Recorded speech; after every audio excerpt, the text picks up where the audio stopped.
Hi everybody, Dylan here. Story 18, episode 55, beginning part 2. We had to secure work.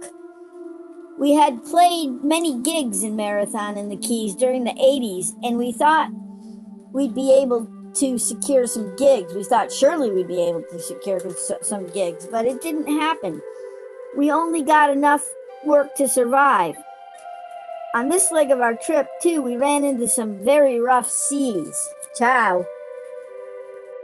We had been living aboard for 28 years, and this was the first trip we had where nothing went wrong. We didn't want it to end. Unfortunately, we had to secure some work soon. We had performed in many restaurants in the Keys back in 1984 to 1988 and had no trouble securing any gigs. We thought we would surely be able to find some work. Our next stop was Marathon, FL. There is a secure anchorage in Marathon. We had the Borealis anchored there for close to 4 years. We hauled anchor and headed that way. On this leg of the trip, we ran into 6 to 8 foot seas. As usual, I had brought all the dogs up to the bridge deck. Within a half an hour, I had wished I hadn't.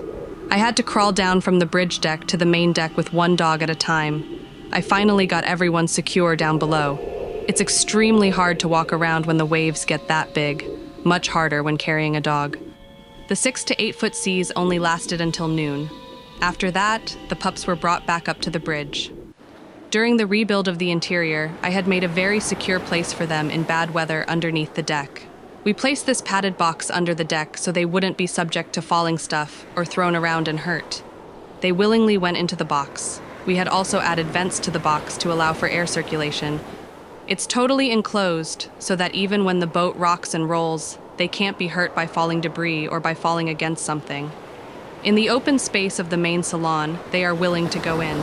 The bad part is if they get seasick, it's hard to clean up. This worked out well. We of course tried to avoid rough seas, not only for the dogs, but also for us. We're not the masochistic type. It's simply no fun to be thrown about at the whim of Mother Ocean.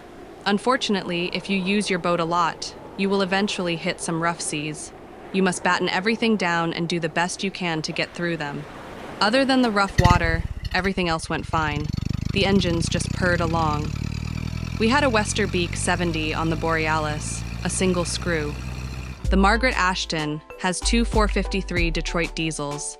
They were rebuilt by us before we left St. Augustine. Unlike our sailboat, the Margaret Ashton will do 7.5 knots, into a headwind and against the current.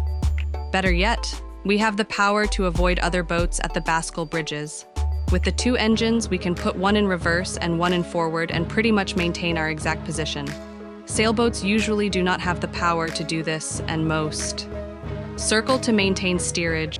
The 453s were technically brand new.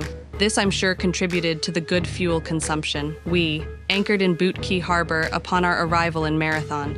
We got the pups settled and the boat secure and dinked up to the dockside lounge. Dockside is an icon in the Keys. It's been there forever. Everyone in the Keys has either heard of or been to Dockside. It's an open-air restaurant bar marina on the east end of Boot Key Harbor. Lonnie and I played there back in '84. We had to go check it out. It had been 24 years since we were there.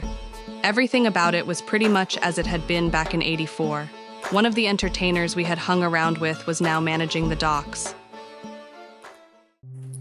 Hi everybody, Dylan here. Story 18, episode 55, end part 2. Everyone in the Keys have either been to or heard of Dockside. We used to play there back in the 80s. Everything was about the same as it had been when we were playing there. Except now, one of the entertainers that we used to hang around with was managing the docks. Ciao.